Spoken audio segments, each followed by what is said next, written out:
Hello and welcome back. So today I wanted to talk a bit about the Pokemon card market, my thoughts, some predictions, which is always very dangerous, but before that I wanted to show off some of my recent purchases. So with all the excitement, all the vintage hype recently, I've retreated to the set that no one is actually talking about. And when was the last time you heard someone mention Shining Fates? And I actually think this is actually a really good collector's set at the moment. Basically, you've only got one expensive card. You've got the Shining Charizard, which is expensive, but other than that, you have a subset of shiny Pokemon cards, baby shinies, which are fun to collect, hunt for deals, and then you've got a small regular set. So I actually might be working on Shining Fates for a little bit. So I got this Rowlet here. This was, I think, $4.75. All prices in Australian dollars. So $4.75, about $4 US. It's a nice one. Obviously Rowlet's a starter, so a bit more popularity. And I got Phalanx. This one was only $2. So that's including postage, and the cost of a stamp in Australia is $1.70. Soon it'll be $1.85. So basically, I don't know why people list things this low, because when you account for the postage, the stamp, or the postage stamp, the top loader, the sleeve, they're getting like 10 cents for the card, which is like, why bother at that point? Wow, this is actually really cool. Like, I love the texturing on these. I'm always a sucker for texture, and I think these are cool. So I'll be working along this set, just getting one here or there, looking for deals. Yeah, working on a set of Shining Fates. I also picked up this Indigo Plateau reverse holo. These are interesting because this one's from Triumphant, I think, Heart Gold Soul Silver Triumphant, and they're those sort of weird mid-era sets that people just don't think about ever. Even I don't think about these sets that often, like the Heart Gold Soul Silver era. It's not something I really track, but a wise whale came to me in a dream and told me I should buy this card. So I got this copy. It's a cool artwork here, Indigo Plateau, historic location. It's got a Celebi in the artwork. This one does have a scratch. These holos are so prone to scratching, so it's almost impossible to find one without one. But other than that, it's in beautiful condition. So that was $13, and they're disappearing quickly. So ask the whales if you want good deals. And then finally, this is probably the most exciting, although it may not look like it.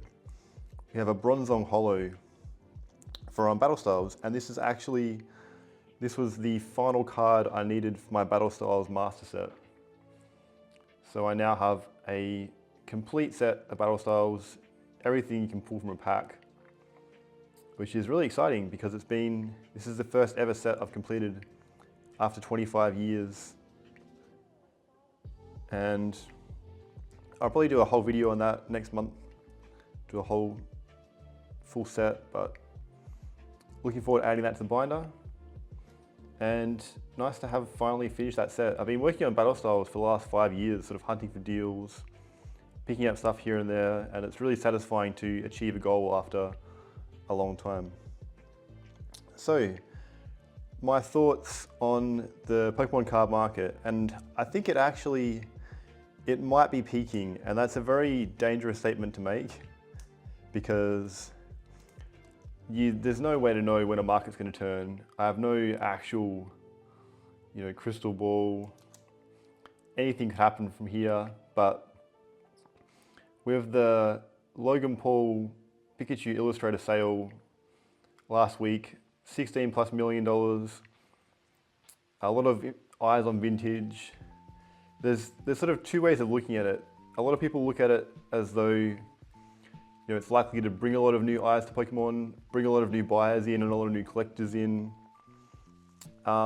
which it could happen.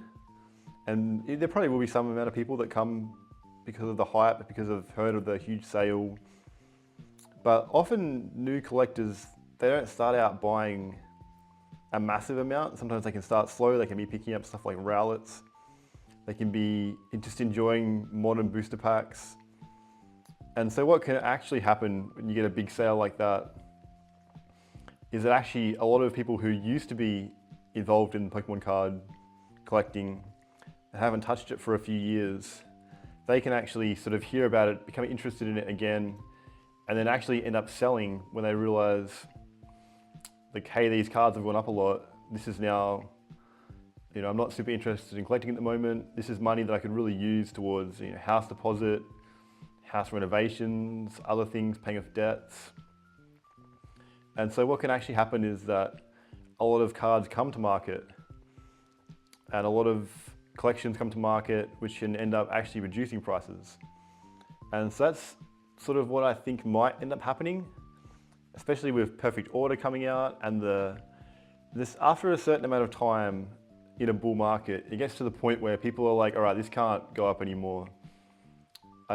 It's gonna have to start coming down. Like gold stars, I think, are a good example. Like gold stars have been going up now for like 18 months probably since this sort of gold star run up happened, and they've just gone and gone and gone. And even modern's gone and then stagnated, and then gold stars have still been going. But I think cards like that, they have to be reaching the end of their run. And so only time will tell. It's always dangerous to make predictions because you will be wrong most of the time. But I think we could be close to a peak. Now, is that a local peak? Is that like a historic peak?